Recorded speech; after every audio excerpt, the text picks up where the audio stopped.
എന്നിട്ട് എന്തുകൊണ്ട് ദിലീപിനെ ശിക്ഷിച്ചില്ല?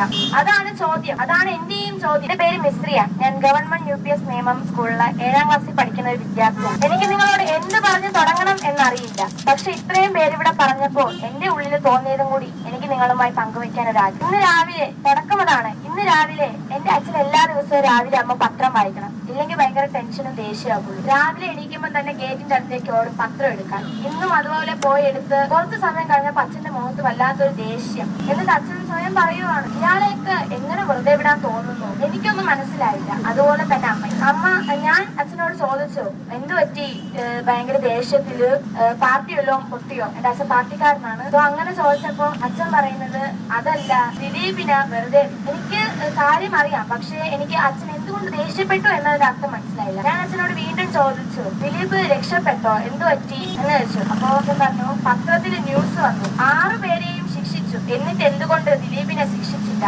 അതാണ് ചോദ്യം. അതാണ് എന്റെയും ചോദ്യം. ദിലീപിനെ ശിക്ഷിച്ചില്ല, എന്നാൽ ബാക്കി കൂടെ ഉണ്ടായിരുന്ന 6 പേരെയും എന്തിനാണ് അത് ചെയ്തത്? ജനങ്ങളുടെ കണ്ണിൽ പൊടി വാരിയിടാനോ, അതോ 6 പേരെ ശിക്ഷിച്ചു എന്ന് ആ ഒരു സംഘടനയ്ക്ക് മുഴക്കാനോ? ദിലീപിനെ ശിക്ഷിച്ചില്ല, ബാക്കി 6 പേരെ വെറുതെ വിട്ടെങ്കിൽ ദിലീപിനെ ആകണമായിരുന്നു. കാരണം ലോകമെമ്പാടും അദ്ദേഹം വലിയൊരാളാണ്. നമുക്ക് ആർക്കെങ്കിലും ദിലീപിനെ അറിഞ്ഞുകൂടാ എന്ന് പറയാൻ പറ്റും? ഈ കൂട്ടത്തിൽ നിൽക്കുന്ന ഒരാൾക്കെങ്കിലും ദിലീപിനെ എനിക്കറിയില്ല എന്ന് പറയാൻ പറ്റില്ല. കാരണം ദിലീപ് നമ്മളിൽ ഏറെ പ്രശസ്തമായ ഒരാളാണ്. ഞാൻ പണ്ട് ദിലീപിന്റെ സിനിമയൊക്കെ ഒരുപാട് തവണ കണ്ടിട്ടുള്ള ഒരാളാണ്. പക്ഷെ ഇപ്പൊ എനിക്ക് സത്യം പറഞ്ഞാൽ ദിലീപിന്റെ പേര് കേൾക്കുമ്പോ തന്നെ എനിക്ക് ദേഷ്യമാണ്, വിഷമമാണ്. കാരണം എന്റെ അച്ഛൻ അത് പറഞ്ഞ ശേഷം എന്റെ മുഖത്തേക്ക് നോക്കിയിട്ട് പറഞ്ഞു, നിന്നെ ഇനി എങ്ങനെ വളർത്തും? നീ വളർന്നു വരുന്ന സമൂഹവും ഇതുപോലെയാണ്. എന്റെ അച്ഛൻ മാത്രമല്ല, ഇവിടെ നിൽക്കുന്ന പലരും അച്ഛനാണ്. അവർക്കും കാണും പെൺമക്കൾ. ഇതുപോലെയുള്ള പല അച്ഛനമ്മമാർക്ക് ഭയമാണ്, എങ്ങനെ ഈ സമൂഹത്ത് പെൺകുട്ടികളെ വളർത്തും? പെൺകുട്ടികൾക്ക് ഇനി ജന്മം കൊടുക്കണ്ടേ എന്ന് പലരും ചിന്തിക്കുന്നുണ്ട്. കാരണം ഇതുപോലെയുള്ള സാമൂഹ്യ ദ്രോഹികൾ ഇവിടെ അഴിഞ്ഞാടുന്നത് കൊണ്ട്. എന്തുകൊണ്ട് ഇതിനൊന്നും എതിരെ ഗവൺമെന്റ് നിൽക്കുന്നില്ല?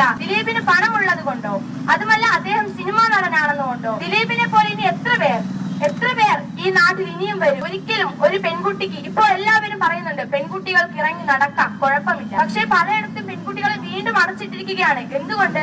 മാതാപിതാക്കൾക്ക് ഭയമാണ് പെൺകുട്ടികളെ പുറത്തിറക്കാൻ. ഇനി അവൾ പുറത്തിറങ്ങുന്നിടത്ത് അവളുടെ ചുറ്റും എത്ര പേർ, ദിലീപിനെ പോലെ എത്ര പേർ വരുമെന്ന്. സിനിമാ നടന്മാർക്ക് പോലും അപമാനമാണ് ദിലീപ്. എന്റെ സുഹൃത്തുക്കള് ദിലീപിനെ കുറിച്ച് പറയുമ്പോൾ 100 നാവാണ്. എനിക്കും 100 നാവായിരുന്നു. കാരണം നമ്മൾ ഏറെ സ്നേഹിക്കുന്ന ഒരു സിനിമാ നടനിൽ ഒന്നായിരിക്കണം ദിലീപ് ഇതുവരെ. പക്ഷെ ഇപ്പോൾ എനിക്ക് എന്നോട് തന്നെ പുച്ഛവും ലജ്ജവും തോന്നും. ഇത്രയും നാൾ അയാളുടെ സിനിമ കണ്ടതിൽ. കാരണം അയാളുടെ സിനിമയിൽ എത്ര നല്ല റോളാണോ അയാൾ അഭിനയിച്ചത്, അതിനേക്കാൾ വൻമതിൽ മാസായിട്ടാണ് അയാൾ ജീവിതത്തിൽ പ്രകടമാക്കുന്നത് ഓർക്കുമ്പോൾ അദ്ദേഹത്തെ നിർത്തി പൊരിക്കാനുള്ള